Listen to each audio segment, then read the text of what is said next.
Bismillahirrahmanirrahim. Assalamualaikum warahmatullahi wabarakatuh. Kembali lagi bersama saya Nenden Sri Fujia. Nah, di video kali ini saya kembali lagi ke rumahnya Bapak Kiai Elang ya, karena banyak banget dari netizen yang mengomentari, katanya menanyakan di mana rumahnya Pak Elang, lokasinya di mana, terus kalau misalkan akses jalannya seperti apa, kalau mau ke sini itu harus pakai kendaraan apa, apakah bisa pakai kereta atau tidak, kayak gitu ya. Dan ada juga yang menanyakan kalau misalkan ke sini itu nanti kendaraannya disimpan di mana, kayak gitu kan.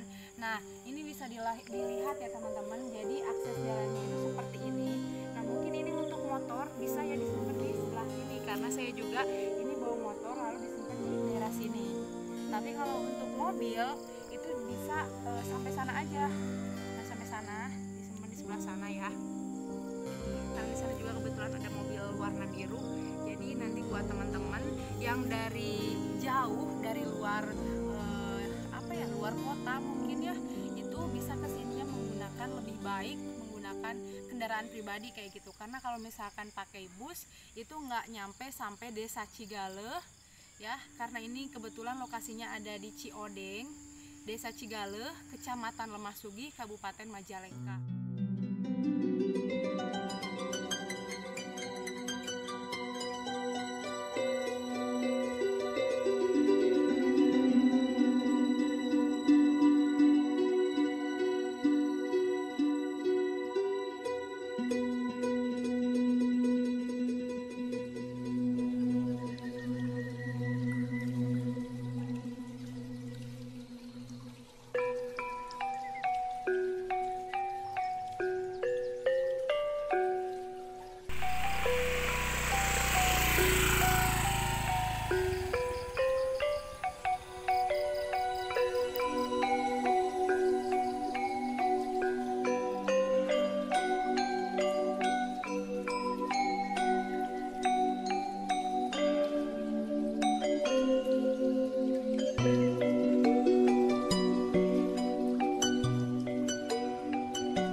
Akses jalannya ya, kalau misalkan mau jalan yang motor bisa masuk itu ke sebelah apa ya, ini tuh barat, sebelah barat ah ya, pokoknya dari arahnya tuh bukan dari sebelah sana. Kalau video sebelumnya itu kan saya dari sebelah sana tuh datangnya. Nah, kalau ini berlawanan arah.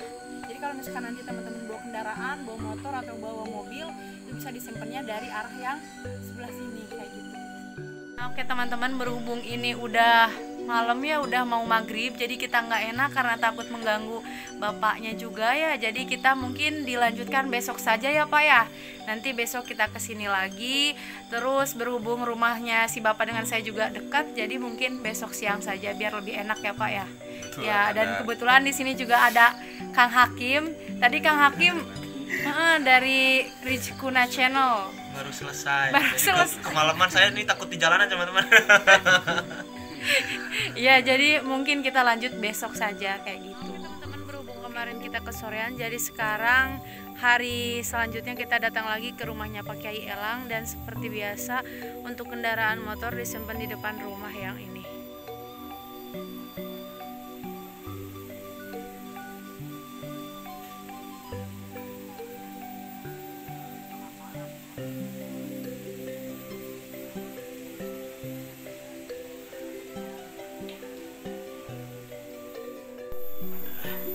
Assalamualaikum Pak. Waalaikumsalam warahmatullahi wabarakatuh, Neng. Alhamdulillah, keadaan lagi sehat-sehat aja. Iya. Berhubung ini Pak, kemarin kan kesini tapi kesoreannya Pak. Oh iya. Jadi Iya. sekarang kita kesini lagi terus mau bertanya-tanya ke Bapak soal akses jalan yang ada di sini Pak. Oh iya, silakan aja Ya, nggak apa-apa. soalnya banyak dari ini apa, netizen, terus ada juga banyak yang nanyain, yang DM saya, inbox nanyain kalau misalkan kesini itu dari luar kota aksesnya kayak gimana? Kalau misalkan bawa kendaraan pribadi di parkirnya di mana? Atau mungkin mau naik kereta, bis itu apakah bisa atau tidak kayak gitu Pak? Oh, kalau naik mobil itu dan motor bisa juga itu. Nanti di depan sana, terus lewat rumah yang di depan itu kan ada satu perapatan itu.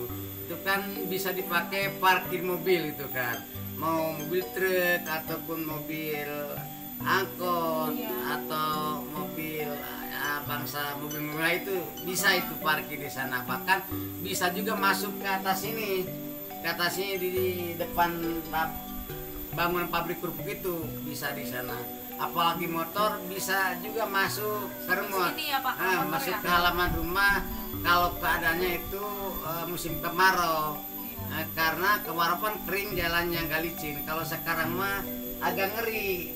Bisa motor masuk ke dalam rumah saya ini, cuman agak ngeri karena itu banyak lumut di jalannya. Takut jatuh kepleset, ya. takut jatuh, turun aja deh gitu, biar taruh aja di depan jalan sana gitu. Iya. Berarti aman ya Pak kalau misalkan di Aman, sana? aman. Walaupun motor mobil taruh berapa hari malu juga, insya Allah aman-aman aja. Nggak ada kejadian, bahkan jangan sampai kejadian yang enggak. Mudah-mudahan mulus berkah selamat segala-galanya. Iya. Berarti kebanyakan dari yang udah-udah tuh Pak tamunya kesini biasanya bawa kendaraan pribadi atau gimana tuh? Rata-rata pribadi. Oh pribadi. Ya, pribadi. Kalau yang bawa umum itu jarang, tapi ada juga cuman jarang gitu Neng. Iya. Kalau pribadi rata-rata kebanyakan pribadi tuh kan, satu keluarga atau rombongan teman-teman gitu yang dia ingin satu sama saya itu bawa mobil pribadi ditaruh di sana di jalan. Iya. Nah untuk lokasinya sendiri tuh Pak kan banyak yang nanyain meskipun udah dijelasin di video Iya. sebelumnya. Iya. Ini tuh lokasinya tepatnya di mana Pak? Lokasi apanya? Lokasi rumah Bapak.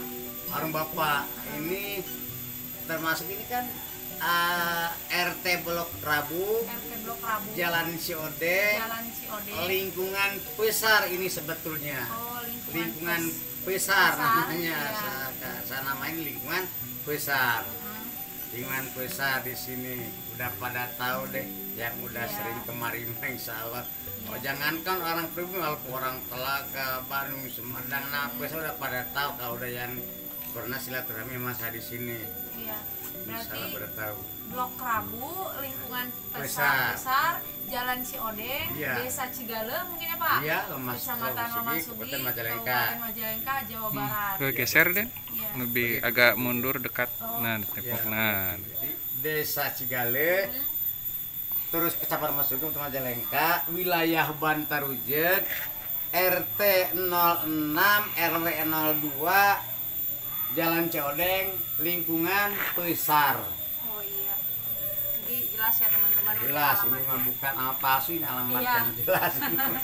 Mungkin kalau di Google Maps tuh Pak, Iya, kayaknya bisa nyampe ke ini ya, mungkin ke apa lapang sepak bola Desa Cigale mungkin ya Pak. itu bisa juga Google Map. itu. Kalau mungkin Iya. kalau ke sini kayaknya Bisa. ada nggak Pak di Google Map atau mungkin kurang tahu Bapaknya? Kurang tahu kalau itu Oh, mah, iya, iya. kurang tahu itu mah. Iya. Nah, mungkin nanti bisa diarahkan ke Iya. apa namanya lapangan sepak bola di Desa Cigale. Nanti dari sana ke sini jaraknya paling cuma 5 menit ya Pak ya? Ya 5 menit ada. Oh, Kalau di meter ya sekitar itu setengah kilo ada. Oh setengah kilo. Iya. Dari lapang Lapang sepak bola Cigale, sini ke iya. sepak bola Cigale itu ya sekitar setengah kilo ada itu. Kalau jalan kaki, ya kalau naik motor mah setengah juga nyampe. Saya juga ke sini cuma 2 menit kayaknya Pak. Iya, jalan kaki juga bisa nyampe 2 atau 5 menit lamanya gitu. Iya. Insya Allah nyampe. Kalau Karena dekat banget itu. Iya Pak. Kalau untuk jadwalnya tuh Pak, jadwal untuk berkunjung atau bertamu itu apakah di waktu misalkan buka jam 8 sampai tutup jam 7 malam apa gimana tuh Pak? Oh, masalah itu memang saya nggak ngajar waktu. Oh, nggak ngejar waktu. Ngajar waktu bebas aja, mau jam berapa aja. Hmm. Asal niatnya itu baik, tekannya benar, datang kemari sejak istilah mas sejak karena Allah Iya. bersama saya terima dengan baik, saya terima dengan ikhlas dan Iya. itu insya Allah jam berapa aja, kapan aja, terkecuali kalau saya udah jam kalau hari Sabtu itu saya kan liburan. Oh, hari Sabtu Pengen libur. istirahat. Iya. Jangankan garatem ada pun juga silakan, bukan jangan tamu sama hari Sabtu, bukan. Silakan aja, cuman saya biasa-biasa aja gitu, karena saya pengen buat istirahat gitu. Iya. Dari seminggu ke satu hari gitu kan. Misalkan ini hari Minggu, Senin, Selasa, Rabu, Kamis, Jumat, Iya. tamu berputar siang malam, kan saya perlu istirahat. Iya, betul, Jadi Pak. tolong hari Sabtu saya istirahat aja deh, hari Sabtu. Iya, Kalau jadi PNS itu hari Minggu istirahat, kalau hari kalau Sabtu. Bapak hari Sabtu liburnya ya, Pak. Iya. Tapi bukan bersengan dengan tamu, silakan aja. Cuman kalau dia pengen punya tujuan yang inti, berarti mohon maaf dulu, saya nggak bisa ngabulkan keinginan dia gitu, nggak bisa gitu. Karena saya pengen istirahat aja, paling ngobrol, silaturahmi aja ngobrol begitu. Mau pulang silakan, mau nginap silakan gitu. Bagaimana terserah kemauan tamunya aja deh gitu. Yang penting temusin orangnya pada soleh semua, salah semua, jujur, ngerti dan aktif segala-galanya, berdasarkan orang iman, orang Islam, orang takwa sunnah, saya terima kesini insyaallah. Dikarenakan juga orang muslim begitu, sama-sama muslim. Nanti itu Pak, kalau misalkan dari luar kota tuh Pak, kan Ya. mungkin kesininya bukan kesiangan, kemalaman mungkin ya Pak. Iya, Nah, banyak itu yang kemarin juga banyak ya, itu. berhubung di sini tidak ada penginapan ya Pak. Jadi gimana tuh Pak kalau misalkan kemalaman? Dia itu suka nginap di sini. Oh, nginap. Misalkan tamu dari luar sana itu, luar daerah itu kebetulan datangnya atau nyampe ke rumah saya itu jam 2 malam misalkan, atau jam 3 atau jam 4. Ya itu berarti saya suruh istirahat. Udah, kalau mau nginap aja, silakan istirahat. Ntar besok kita bersilaturahmi lagi, kita ngobrol lagi. Nah silakan, saya bilang begitu. Ada itu banyak juga yang nginap, banyak juga. Jangankan yang udah kemalaman datangnya, walaupun jam 6, jam 7 malam, jam 8 juga, kalau dia pengen yang nginap, jangan nginap, silakan aja nih. Asal niatnya baik, tiganya benar gitu kan. Iya Pak. Ya karena Allah ya, silaturahmi ini gitu. Nah kalau untuk persyaratannya tuh Pak, kalau misalkan kita mau berobat ke Bapak, apakah ada persyaratan khusus mungkin atau gimana Pak? Oh nggak ada itu, nggak ada persyaratan. Syaratnya mah satu, orang beriman, dua, bertakwa kepada Allah dan Rasulnya, terus berketuhanan yang Maha Esa gitu. Itu mah iman dan Islam, jujur, ngerti, apik dan benar, saleh dan saleha, niatnya itu baik, tingkatnya benar, saya terima insya Allah. Terima insya Allah. Itu Pak, kemarin kan saya juga sempat dengar info ya, katanya kalau misalkan ada yang kesini tuh suka diuji, apa benar? Apa gimana tuh Pak? Iya. Diujinya kayak gimana itu, Pak?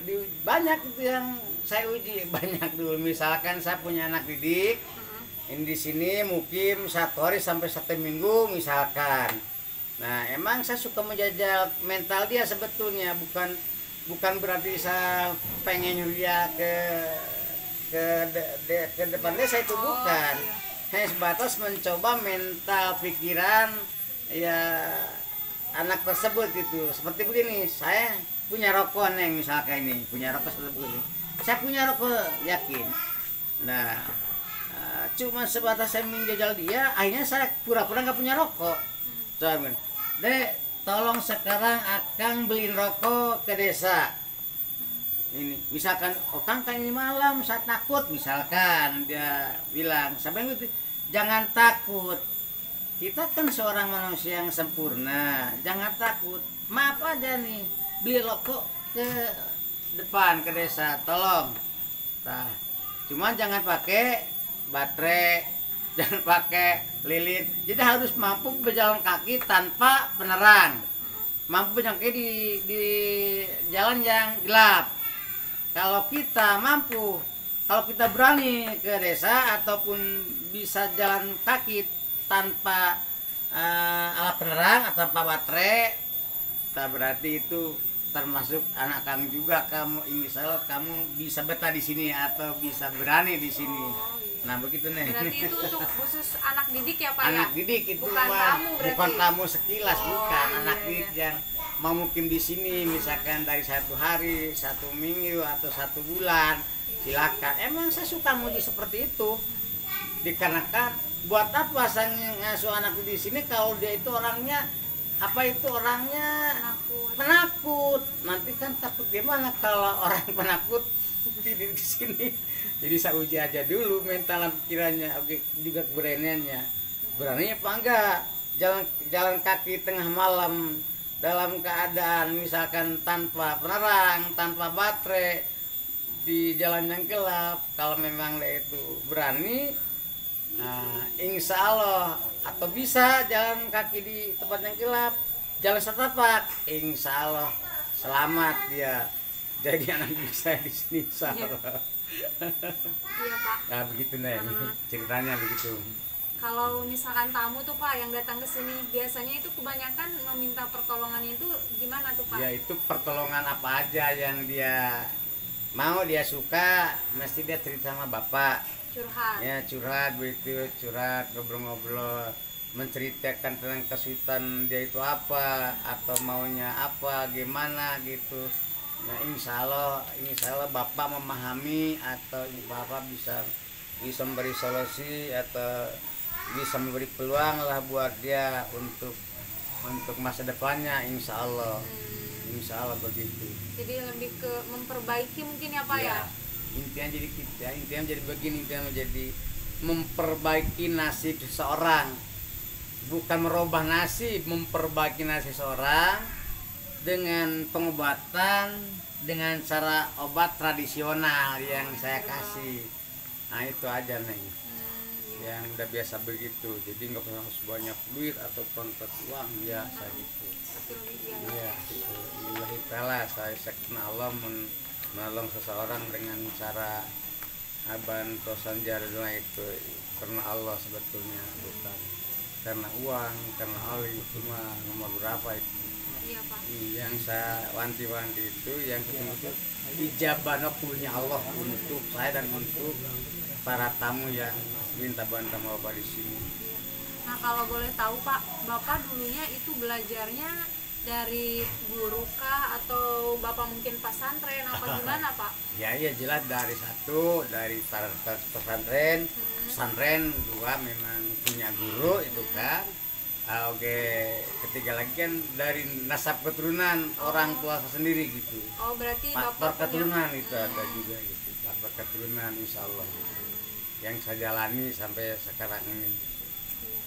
Berarti faktor keturunan dan juga Bapak ngulik belajar sendiri gitu ya Pak ya? Iya gitu. Jadi Iya. satu faktor keturunan, kedua emang punya bakat saya sendiri, gitu kan, masuk pesantren walaupun hanya sebatas pesantren. Alhamdulillah saya ada tapak di pesantren, alhamdulillah. Jadi berguru itu yang punya guru juga itu. Tanpa guru saya nggak berani menjalankan sesuatu hal yang saya inginkan. Jadi nggak berani tanpa seorang guru gitu, tanpa berguru. Dia harus punya guru betul. Nah, Harus punya guru. Iya Pak. Kalau nggak punya guru, tak gurunya jadi setan. Kalau kita nggak punya, tak gurunya setan. Iya benar Pak.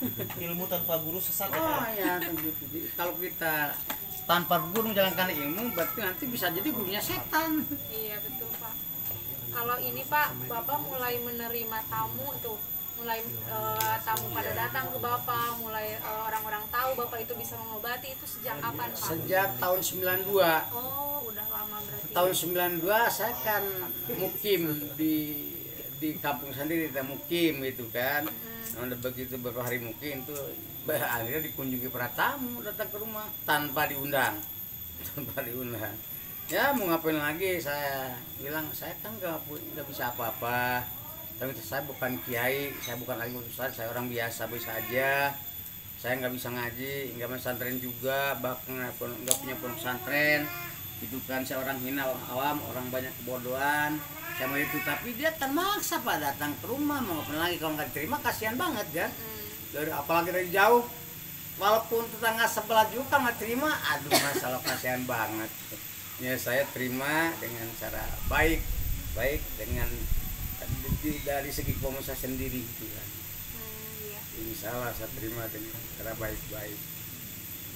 Mungkin cukup pertanyaan dari Nenden, silakan dari yang aja, barangkali masih ada yang ingin ditanyakan.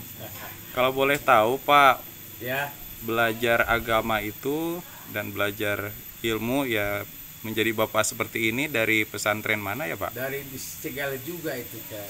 Dari Cigale. Iya. Itu dari paman saya sendiri juga itu kan. Dari paman-paman itu para ulama Cigale kan itu satu nasab keturunan saya juga keluarga, kedua ya paman-paman, ketiga itu namanya guru gitu kan. Jadi ya paman ya guru saya juga, ya saudara juga gitu. Udah begitu ya saya keluar dari desa gitu kan, desa itu cari ilmu, ngalap ilmu itu ke ulama yang barokah ya. lainnya lagi gitu. Ngalap barokahnya ngalapnya sama orang ulama lain lagi. Segitu aja deh. Satu lagi Pak, kalau boleh tahu orang yang datang ke sini yang bertamu ke Bapak, Iya. apakah ada yang mempunyai penyakit badan misalkan? Maksudnya itu penyakit Misalkan punya penyakit lambung seperti itu. itu banyak. Tipes, mah, lambung gitu kan, paru-paru basah, terus paru jantung, kata kelumpuhan kaki dari atas ke bawah, semacam bangsa baal-baal dan kesemutan, sakit kepala ya, kayak bukan wajar-wajar itu, terus sakit gigi, udah berobat ke sana kemari ke medisan belum berhasil ya, berarti datang ke sini pelimpahan dari kemedisan juga banyak sebetulnya itu. Terus ada yang muntah darah dari hidung sampai waham, ada juga yang dari duburnya itu keluar darah itu, ada juga itu yang sakit punggung, ada juga yang rodek itu kan, yang rodek, yang eksim itu kadang hapus juga, itu kurap ada sebetulnya yang sakit telinga juga itu ada itu. Jadi pelimpahan dari dokter datang ke sini pada orang sakit itu sebetulnya udah kesana kemari buat ke dokter nggak sembuh-sembuh, kayaknya begitu dia bilang, akhirnya menuju saya sendiri gitu kan. Oh saya habis dari Hasanuddin tapi nggak ada respon katanya. Oh saya habis dari Bantar Rujak, Telaga, Majalengka, di Kuningan atau dari Tasik juga itu ada, dari Bromeo, dari Cikonkusumo, Jakarta itu orang sakit itu pada sini ada juga sebetulnya deh itu ada gitu. Ada di macam-macam, ada juga yang sakit apa tuh kemaluannya nggak bergerak juga ya, termasuk flu intinya gitu, ada juga sebetulnya itu Ada ya. ada yang udah laku-laku udah sampai 40 tahun umur saya katanya itu garis ting-ting. Laku-laku belum juga mendapatkan sang suami yang saleh katanya. Yang jomblo banyak sebetulnya. Ada yang pengen laku katanya. Kalau pengen istri 4 ada Pak? Waduh, itu kebanyakan pengen istri 4 deh sebetulnya, cuma salarang udah cukup satu aja istri, saya bilang gitu. Cukup satu juga ini sakral akhir pernikahan ini, saya bilang gitu sama dia. Kalau bapak pernah itu ngedua istri, kalau saya nerangin sama yang pasien lagi, cukup satu aja kamu punya istri. Sakral, terkacung takdir lebih kita bisa itu mentakdirkan itu. Jadi bisa pengkir masalah takdir lebih mah gitu. Cukup satu aja deh, saya bilang gitu, kalau punya istri cukup satu aja. Oh, yang jangan maksa sampai itu gimana, sakitin. Pak? Yang maksa saya pengen istri 4. Kalau yang masa ya itu kamu itu urusan dia, terserah dia. Kalau yang maksa dibantu nggak sama saya? iya. Pakai Cuma saya memberi peluang gitu, menasihati jangan sampai punya 2, 3, 4 istri. Jangan sampai begitu, cukup satu aja. Begitu. Kasihan sama anak dan istri. Apa punya anak belum juga, aduh kasihan banget sama istri dan perlu tanggung jawab dan pengertian sama istri kita. Jadi akhir pernikahan itu saya bilang begitu. Walaupun saya mengalami 2 istri. Kalau saya di orang lain mah jangan ini Pak, ini pengen 4 kata saya. Cukup satu aja Pak istri. Cukup. Berarti kalau misalkan Bapak ngasih obat-obatan gitu ya ke pasien, itu berarti berupa doa kah atau berupa apa? Itu kalau obat Bapak belum pernah berbentuk obat gitu kan. Terkecuali obat tradisional. Gitu kan, misalkan oh ini kayaknya obatnya itu harus dikasih minum air kelapa muda misalkan gitu kan. Air hijau, air kelapa muda hijau saya kasih minum. Kebanyakan air bening. Dia yang bawa air aqua Nah dikasih sama saya, nanti udah saya kerjain langsung dikasih lagi sama dia. Kebanyakannya begitu, yang bawa air dia di rumah dia ke sini, nanti bawa lagi ke rumahnya diminum lagi sama dia. Jarang saya kasih botol aqua di kamar saya ini, pasti dikasih sama pasien, jarang. Terkasih orang yang tidak bisa membeli aqua ke warung atau nggak rumahnya, saya kasih dibeliin, yakin uang sendiri dibeliin dikasih gitu. Terkasih uang botol aqua gelas itu tiap hari pun ada di depan orang-orang untuk pada diminum gitu kan. Kalau air doa mah itu udah rahasia pribadi sendiri di hadapan Allah, berarti itu kan kebanyakan yang bawa sendiri aku di rumahnya masing-masing. Nanti bawa lagi.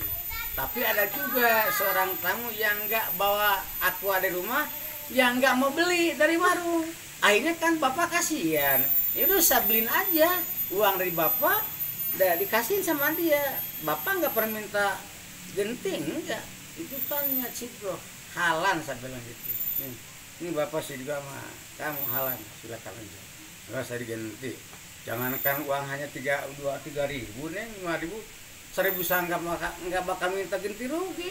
Yang nama sudah juga aja, nah jajar aja, tidak ada beban gitu, lillah kita Allah gitu.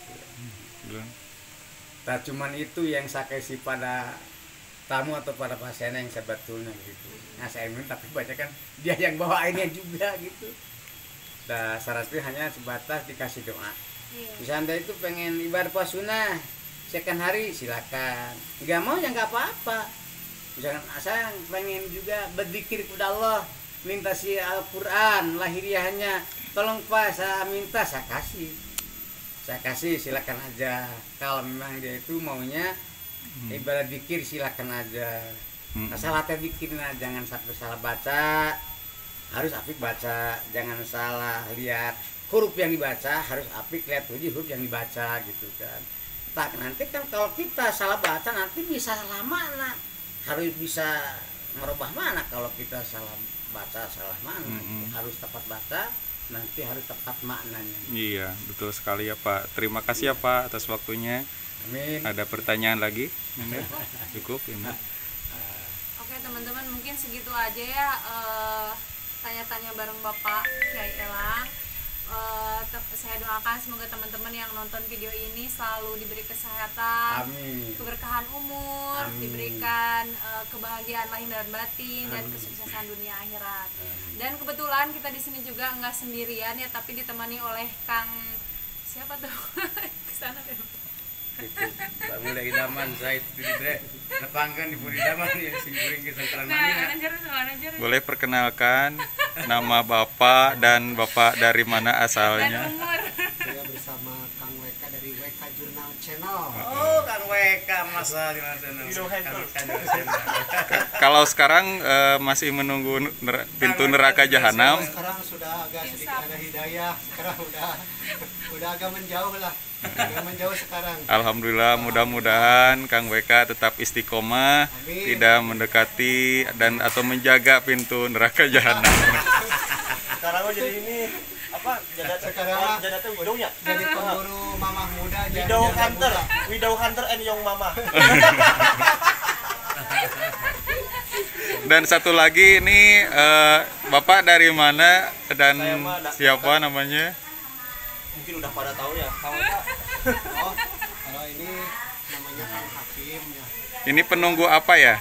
Kebetulan profesinya dia lagi memburu janda muda, janda kembang, dan mamah muda. Mungkin Kang Hakim betul nggak tuh? Betul. Oh, betul ya. Saya diajak sesat sama Kang WK. Apakah akan tetap dalam istiqomah dalam kesesatannya? Istiqomah mencari janda muda, janda kembang, dan mama muda. Oh iya, Widow Hunter betul Kak? Betul. betul. Widow Hunter. And Young Mama kan? Ya betul. Yang mudah-mudahan terus berburu, terus viral videonya ya. Amin, amin, amin. Oke, mohon maaf yang sebesarnya barangkali Bapak itu salah ucapan atau salah menerangkan, itu minta maaf yang sebesar lahir batin. Iya Pak. Mohon maaf sebesar lahir batin, itu barangkali ada kesalahan, Bapak mohon maaf lahir batin. kepada semua teman-teman yang ada di sini, juga yang luar dari sini, apalagi di YouTube. Minta mohon maaf barangkali ada kesalahan, tolong saya minta dibetulin. Iya Pak, sama-sama Pak. Oke, mungkin segitu aja ya teman-teman. Terakhir saya ucapkan assalamualaikum warahmatullahi wabarakatuh. Waalaikumsalam warahmatullahi wabarakatuh. Warahmatullahi wabarakatuh. Waalaikumsalam.